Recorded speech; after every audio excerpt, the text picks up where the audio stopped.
China calls it reunification. Taiwan calls it resistance. And tonight, President Lai draws a line Beijing cannot cross. US tanks roll in. Beijing fumes, and the Strait trembles. Freedom, sovereignty, and survival now hang in the balance. A confrontation is no longer if, but when.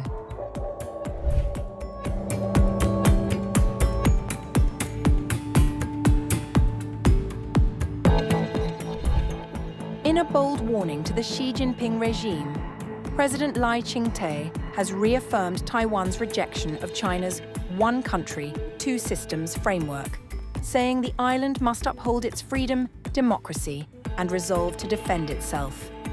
Speaking at a military base in northern Taiwan's Hukou, Lai said, "Accepting the aggressor's claims and abandoning sovereignty certainly cannot achieve peace.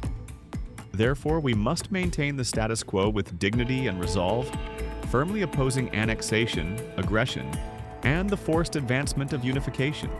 We reject one country, two systems, because we will forever uphold our free and democratic constitutional system." Lai further emphasized that Taiwan will maintain the status quo with dignity and firmly oppose annexation and forced unification.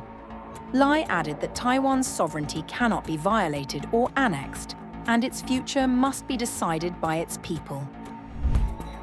The Taiwanese people safeguarding their sovereignty and preserving their democratic and free way of life should not be viewed as provocation. Investing in national defense is investing in peace. The remarks came as China warned it will not rule out using force over Taiwan. During his visit to the military base in Hukou, Lai also commissioned the island's 1st Battalion of US-made M1A2T Abrams tanks.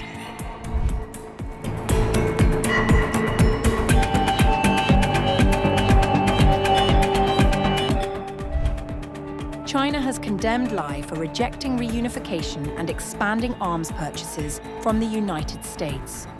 Chinese Defense Ministry spokesperson Zhang Xiaogang said such actions oppose historical trends and warned that any pursuit of secession will fail.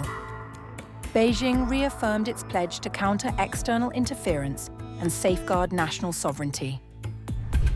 Lai Ching-te and his kind have placed themselves in opposition to history, to people on both sides of the Taiwan Strait, to international consensus. Their attempt to seek secession and resist reunification through military buildup is futile.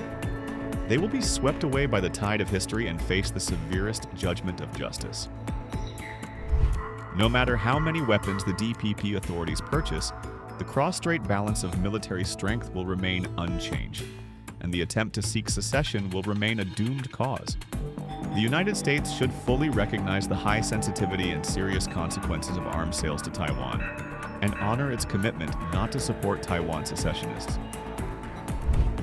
Meanwhile, Taiwan is confident in its relations with the US. Foreign Minister Lin Chialung said ahead of a meeting between the US and Chinese presidents in South Korea, where the issue of the island Beijing claims as its own was expected to come up. However, downplaying the prospective aspect, US President Donald Trump said after the meeting that Xi didn't discuss Taiwan, Russian oil, or Blackwell chips during his meeting. What about the Taiwan issue, sir? It never came up. Taiwan never came up. It's not discussed, actually. What else didn't come up that you thought might come up? You had mentioned you didn't get to everything. I mean, we had a long meeting, as you know, but a lot of things we discussed in great detail. A lot of things we brought to finalization. A lot of finalization. I thought it was a great meeting. I think it was a very friendly meeting.